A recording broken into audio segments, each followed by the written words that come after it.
Welcome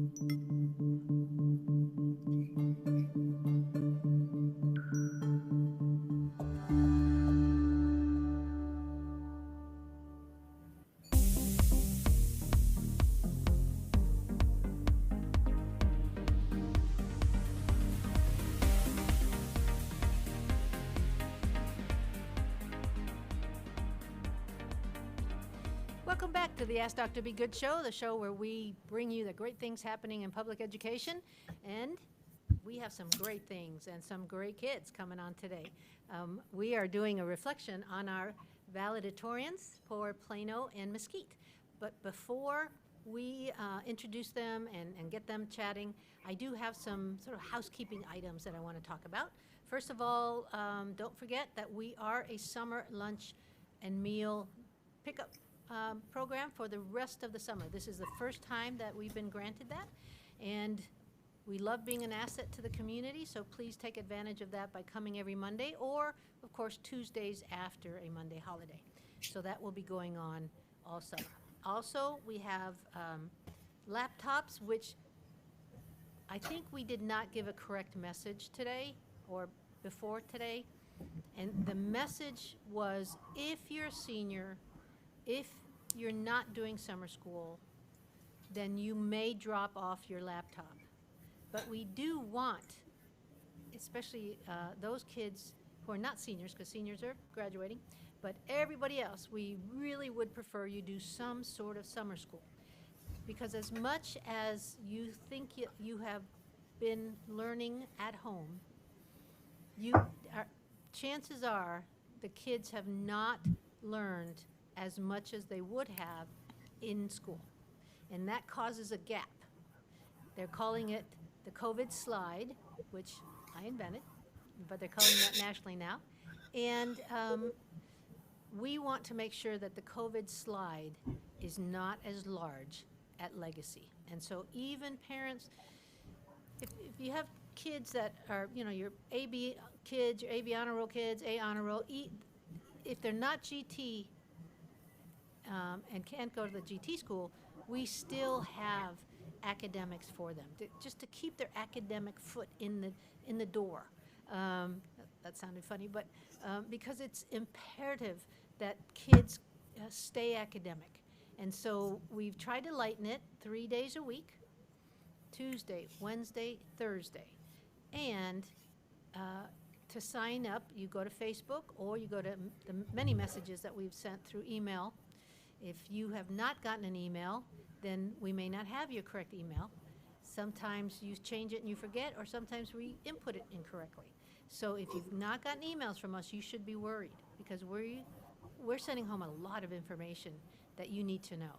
And so call the school and get that corrected, or send Margaret Griffith, mgriffith@legacypca.com, an email asking her to attach this email to your name and your telephone number, so that we make sure it's all connected. Let's see what else. And so the reason for the laptop confusion is we're having parents pick up meals, drop off their laptop, and then contact the school saying, but we're doing summer school, I need the laptop. And so somehow we've got a mix up there. Don't drop the laptop off if you're doing summer school, and we want everybody to do summer school, except seniors. Okay, and then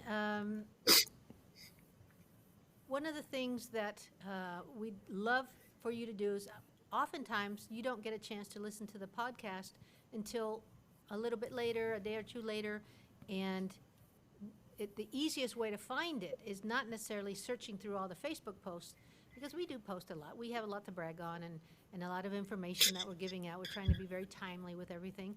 And so the podcast that's done during this time gets lost, right? It gets buried under other posts.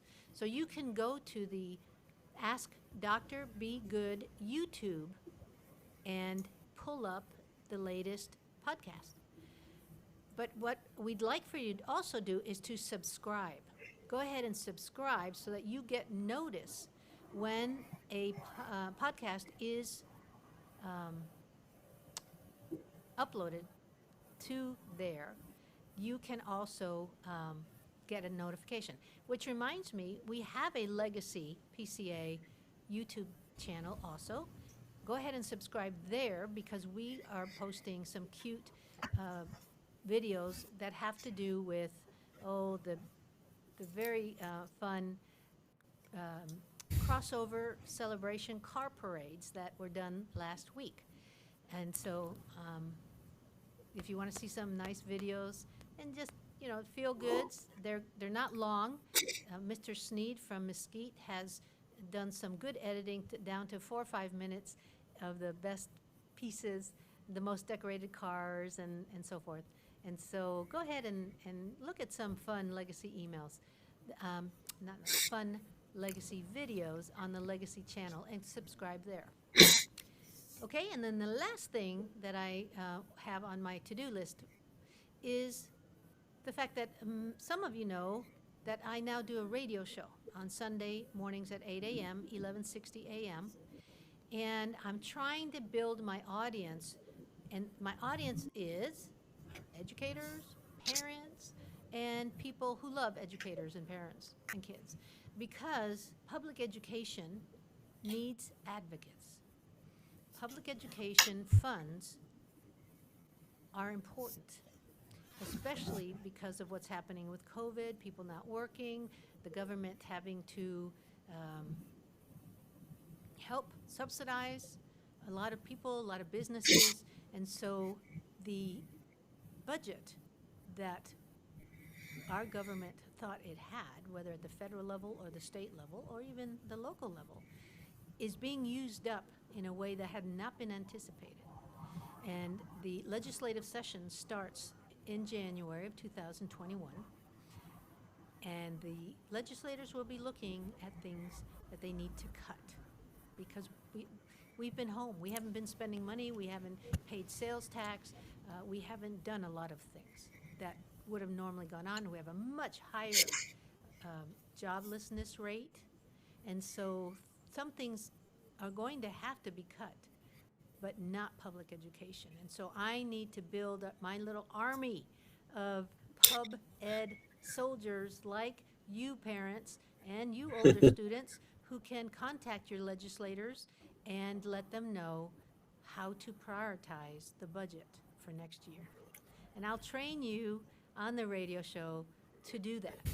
And then we talk about some other stuff, but it's all about public education because it's important. It's a foundational piece. Public education is the foundation to a healthy future economy. That's how important public education is. But a lot of people don't realize it. They're not making the connections. So I ask that you go to the Ask Dr. Be Good Facebook page, and you can listen to the show there or catch it there later on and learn and become a stronger advocate for public education. All right, preaching over now, and I would like to introduce the valedictorians from both Plano and Mesquite West High School. So Connor Hart, go ahead and take it away. Tell us a little bit about yourself, how long you've been at Legacy. Oh. So good afternoon, Dr. Good.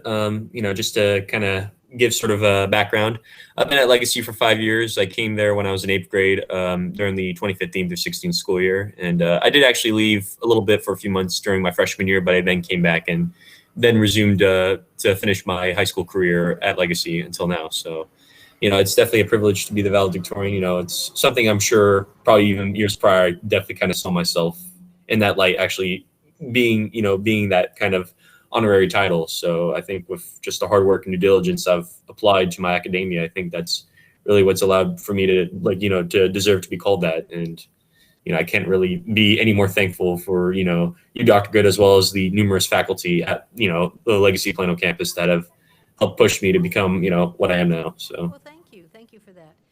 Imanol? Good afternoon. My name is Imanol Saldana. Now I am the valedictorian of Legacy Preparatory Charter Academy at Mesquite West, and I've been attending Legacy Preparatory since 6th grade. So what is that, about 8 years, 7 years, around that time. And I actually came to Legacy because me and my parents, we realized that the public education provided in my area just wasn't sufficient enough for me. So we decided to move me over to Legacy, and ever since then, I've been performing quite well, or at least I like to think. And yeah, It's not bragging if it's true, and it is true, so don't worry. So thank you, and congratulations to both of you. So let's talk a Thank little you. bit about what does it take? What, Iman, I'll start with you. What traits do you think it took for you to get to the top prize? um, well, honestly, like I'm not different than any other student. If like I'm just being honest, mainly it's just about independence and being responsible with your work and willing to push that extra mile to do better on your work. Because at the end of the day, it's you obtaining that grade and no one else. So if you're willing to push forward, which will help you substantially in the future to get into universities or other things, then that will help you become valedictorian like I did. And it's mainly just responsibility and independence. No, you're right. It will help you with other endeavors as you go through your life path. But it's a great start because most kids can't, do what you did. And so I wish we could say that they all had it, but so, but okay, Connor, what traits do you think you have that let you grab the top prize? So personally, for me, I think the three key traits that have helped me excel are responsibility, self-discipline, and a positive attitude, like a positive mindset at all times. Because no matter what day, like right now it's cloudy outside. If it's either sunny or cloudy, or it's raining sideways, I've always got a smile on my face, and I'm always willing to just go out there and to do what needs do to what's necessary to get done. And of course, as of recently with school closing and COVID-19, I know, I've been open about my mental health struggle. It's definitely been very difficult. And this is something that I've also kind of had months, like I'd say a month and a half prior before all of this. And, it definitely got worse after they closed the school. But each day I choose not to give up, and I push myself as hard as I can so that way I can stand up and I can tell myself, you know what, Connor, you got this, you can fight this, you're going to graduate. And after that, you can tell everybody, you're this kind of like journey and how it took you day by day, just to, tell yourself that you can overcome this and how you can give others sort of insight on like your experience and how maybe if they're going through something similar, how they can apply that to their life. So I think that's also, it can also be very insightful too, which is what that's like the benefit I do get out of it. Good. So I heard from you, I heard positive attitude, go get it. From Imanol, I heard being responsible and independent. And so those are all traits that you will use in the workplace, in college, in relationships, keeping relationships. So it's neat that you guys are showing that so effectively at this age. How's your family and your parents, how have they helped you to develop these traits? Well, I guess I'll start. Mainly my mom is the one who helped me develop these traits since I was younger. Well, I actually initially in kindergarten, I went to school with her and she was a TA and she's now a teacher because she worked to get her degree. Cool. And ever since then, she's always pushed me to do well and just always complete my work on time. So it just became one of those things where I didn't even have to think about it. I was always getting home, finishing my homework, and then I'd relax to whatever else I had to do. But it was just like that constant thing. It became such a norm to us that she didn't even have to check my report card to know that I was doing well because she just had that trust and bond with me. I think I remember your mother. Yes, yes. Well, I think she modeled for you what you ended up doing for yourself. That's fantastic. Connor, how about you? So kind of like with Emmanuel, my mother has kind of been my, sort of number one supporter. I mean, no matter what, through thick and thin, even if we are kind of arguing and we have our differences, she always encourages me to get my work done, get this assignment done on time. And I've always kind of had that mindset. And even like before this usually was kind of me. I would, of course, before then, of course, it was her, kind of pushing me. And as I got older, of course, I started to apply that to myself, like to my own accord to, get what I needed to get done. But as of recently, of course, with COVID, it kind of sort of reverted back to square one. And I kind of, I think with a lot of students, of course, I kind of, that drive kind of did deplete. But, again, no matter what is it that we're going through, she always encourages me to be, do your best and to get what you need to get done. And because of that, of course, because, to reap the benefits, you're going to get, you're going to get a good grade. And, of course, you don't want to if anything, you'd just be dodging a bullet if you don't turn in your assignment on time. So I feel like, because of her and her mindset, her kind of the way that she's kind of enticed me, I think that's what's, how I've been able to apply that to become valedictorian. So, Sure. yeah. You alluded, Connor, to the COVID time. So how has COVID impacted you guys? Well, I guess for me, I don't know. Emmanuel, do you want to explain how it's been for you? I'll go about my experience, but I just kind of want to hear from you too. How's it been kind of being at home for you, man? Well, in terms for me, honestly, it hasn't been that drastic of a change. I've kind of always sort of been used to doing online classes since I started taking classes at Eastfield online. So that adjustment wasn't too hard for me. But in terms of mental health and stuff like that, I've had my struggles previously during my junior year. So I wouldn't say it was a breeze, but it definitely wasn't too complicated for me. Would you say, yeah, well, would you say that the new tech model sort of helped with that because most of your teachers had projects online would that be a reason why maybe it wasn't too hard of a transition for you? yeah, Most well, definitely. in terms of, oh, Go sorry. ahead, Connor. Yeah, well, I guess in terms of academia, kind of like what Emmanuel said, because, with new tech, of course, remote learning is definitely something that isn't such a nascent for us. We've definitely done projects online before. So that really wasn't so much of a drastic change. Using my laptop, to do certain assignments, go on certain websites like Edgenuity or I guess Achieve 3000, what the middle schoolers use, that really wasn't much of a difference. That I was totally fine with. It's just kind of me being kind of sheltered 24/7 and of course not really me having the ability to go outside because I have these assignments to get done. And it just, and also just kind of the environment I'm in. Cause I think typically with most teenagers, we can't really focus at home. Some of course can, but for those that don't, they'll go somewhere say the library or an internet cafe, like Starbucks, to do their work. And that usually is something that is sort of free of distractions. But with those being closed, with kind of the inclusions of those not really being available to our needs, I think definitely working at home for a lot of students, with remote learning, with the public school, I think a lot of students definitely have been struggling to be focusing on their assignments. And I know that has been a concern for a lot of teachers. And I know that it's something that they do try to encourage them to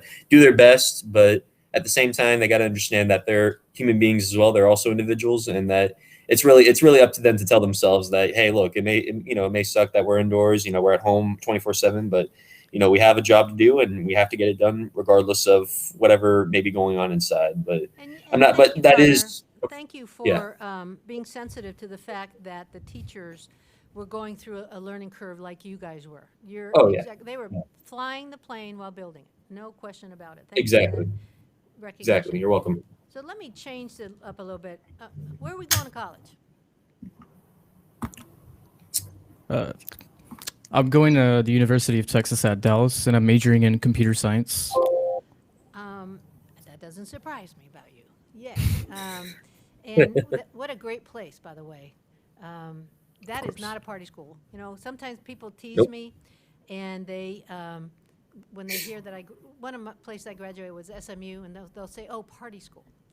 Nobody says that about UTD. Yeah. Good for you. How about you, Connor?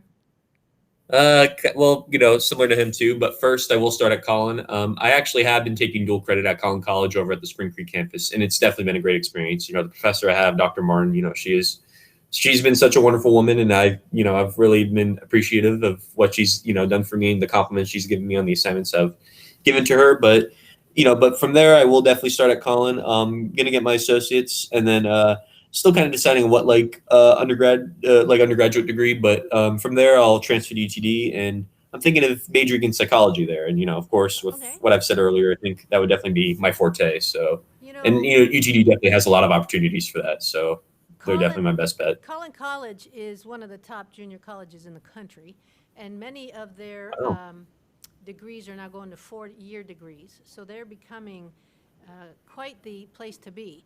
What was your endorsement? What, health science or IT or business?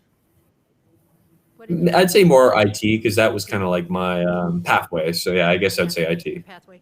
Okay, so I can definitely see, you know, I once had a parent say to me, hey, my kid wants to be a lawyer, so why should they come to your school? I said, well, even lawyers need to know about IT. IT will be with us even more, and this was before COVID, right? Now we know that IT is going to be a huge part of our world all the time. But everybody needs to know about IT in whatever venture they end up in. So congratulations on your college. How many hours of dual credit do you have, Connor? I think it was like 80 hours or something like that. It was just for the semester, like for the second half. Okay. But Well, good. yeah, I think it was somewhere around there. That's just a rough estimate, so I'm not quite sure. And Imanol? I think I have around 25. I'm not sure. I haven't checked my recent transcript. Congratulations.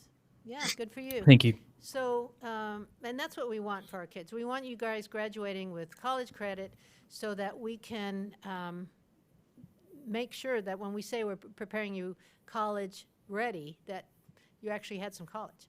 And so you guys embody the type of students that we want at Legacy and who take advantage of what Legacy has to offer, no question. So what do you want to do after college? What are some life goals? Imanol? Well, I guess I could start. Okay. I'm thinking, well, part of it, like I was thinking, I'm also actually considering the Marines too. You know, I've also been kind of thinking about that too, like maybe enlisting in the armed forces. And I know if like the GI Bill, of course, you know, there's Sure. definitely a lot of benefits with tuition. So that's also kind of my second option too, my second course of action. So Yes, the yeah, Marines. you know, it's definitely something I could do there too. The Marines paid for my brother's college, I think, law degree, and he served for 7 years as a lawyer for them. It's a great. My son-in-law is in the Army. My dad was a Marine, so that's a very good way of finding out about yourself, building a career. A lot of great things come out of military life. So, Imanol? Well, for my life goals, as of now, I'm kind of just taking it in chunks and pieces. So first, I'm obviously going to get my bachelor degree, and I probably will go for my master's just because I've always just really been into school and always wanting to learn more. But other than that, I want to make my family happy, but most importantly, I want to make myself happy. I want to do something that I'm proud of doing and work that I actually enjoy doing, as opposed to just sitting at a desk all day and doing a job that I really don't like.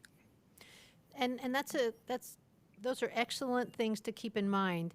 There's lots of research that says that working in a place that you're not passionate about does not lead to job satisfaction, and leads to depression and so forth. And so good for you for recognizing that and understanding that. So can we talk a little bit about how Legacy might have helped prepare you guys for meeting these college goals and career goals? Of course. Well, the one thing at Legacy that really helped me prepare for the future is definitely Mr. Abreu, or Miguel Abreu, as y'all know him. He's actually going to obtain his doctorate degree right now, but he's definitely been the one who's always been there to, you know, give me advice or help me with work, or just in general, just be there to talk to you, be a friend, and always just be there to help you regardless of what's happening. So when I was dealing with my struggles in junior year with anxiety and panic disorder and stuff like that, he was the one who was constantly checking on me. He was emailing me, and he was just making sure that I was doing what I was supposed to do. And it's not unusual to hear that there's some adult at the school that a child has connected with that made a difference enough to make them more successful than they would have been otherwise. And yes, Mr. Abreu, he is something else. We love him. I've heard all about him, and I've heard, you know, a lot of positive things from him. You know, he definitely sounds like a great guy. Yep. And how about you? You said you left Legacy and then came back, and that's not unusual for students to do that, especially after 8th grade. We have students who want that comprehensive high school experience, and yet then they come back. So talk a little doesn't bit really about fit that. their needs. Well, you know, I mean, doing that, I mean, of course, I thought it was a mistake, but you know, it turned out to be a great experience. But it's of course something I'd rather not really go into too much detail about. But I do have one teacher there that I do talk to. I haven't really spoken to him recently, but I did text him about a month ago, and he's doing well. He of course he's doing the remote learning as well too. But they have laptops as well at that school, so I guess online learning is definitely something that they've gotten accustomed to a little bit, but probably not to the extent we have at Legacy. But in terms of like faculty. So who here has impacted you? Oh yeah, well I was actually about to get to that. Okay. So I guess one teacher who's I guess still teaching at Legacy, I'd have to say, is Dr. Ron Kern. He of course he actually talks to Mr. Rayu a lot.